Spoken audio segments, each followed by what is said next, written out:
Welcome to Readability. I'm your host, Ashley Kelson. In Readability, we read all kinds of stories, from short storybooks to large chapter books. You could sit down with family or just lay back and relax. Every Saturday, we read, review, and recommend different books for your listening pleasure. I really hope you enjoy Readability. Let's get started.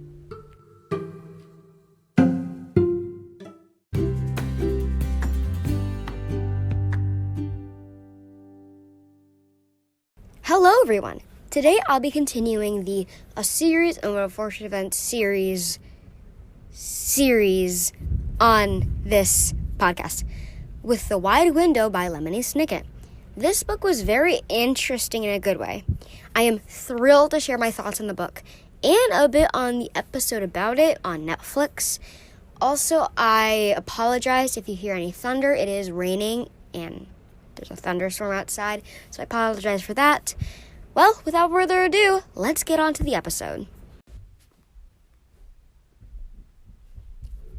After their wild trip with Uncle Monty, the Baudelaires find them with Aunt Josephine. She's not actually their aunt, but whatever. In the show, I can't fully remember what happens in the book, but she is said to be brave and powerful, I guess. But when they meet her, she comes across as the exact opposite. Josephine seemed to be frightened by everything, and I mean everything, even though it's very irrational that her fear will occur. For example, she's terrified of realtors.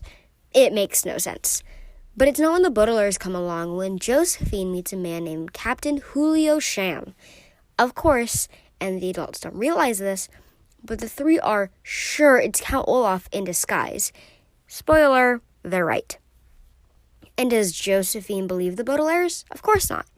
One night, the three hear a loud crash, and apparently Aunt Josephine jumped out the window and into a lake below her house. After many more occurrences, the Baudelaires have to find their way out of this situation. Again. Though the book was made a while ago, it's still amazing.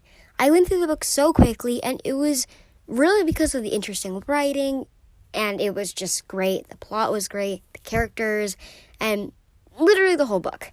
So kudos to Lemony Snicket / Daniel Hadler, who is the author. There are 241 pages. There are 13 chapters in the book. I am not sure if this book won an award. The author of the book is Lemony Snicket. The publishing brand is HarperCollins. If I had to rate this book out of 5, it would be a 3.5 or a 4 between the two. The characters are as great as always, and Count Olaf's disguise is very interesting, and the action he does. It even gets better the more we progress in the series.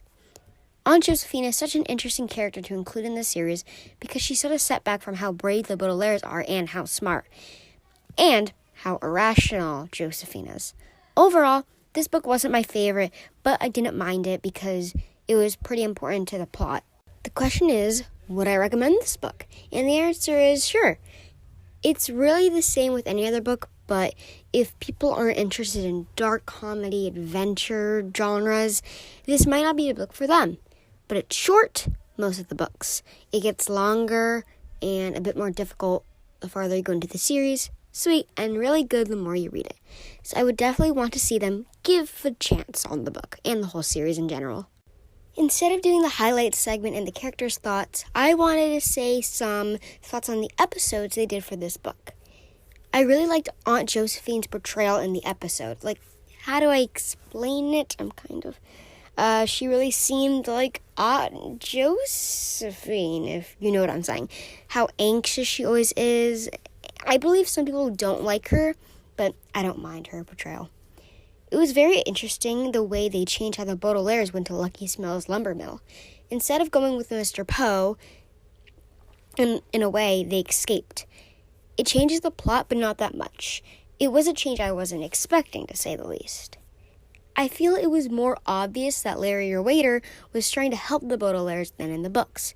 Yes, they ended up in the same situation by eating the peppermints, but the visual appearance of Larry and how he was very, visibly trying to help them made the plot more interesting and his character development very, I don't know how to explain it.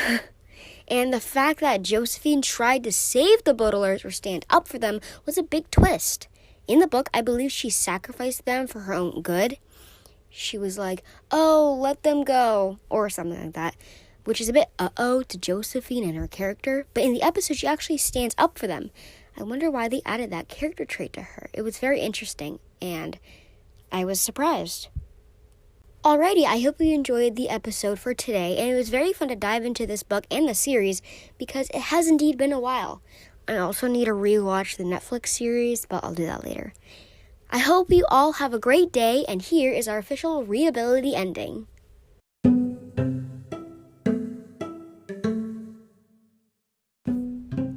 Thank you for joining me, your host, Ashley Kelson, on Readability. It has been a really great time, and I hope you join me again next week.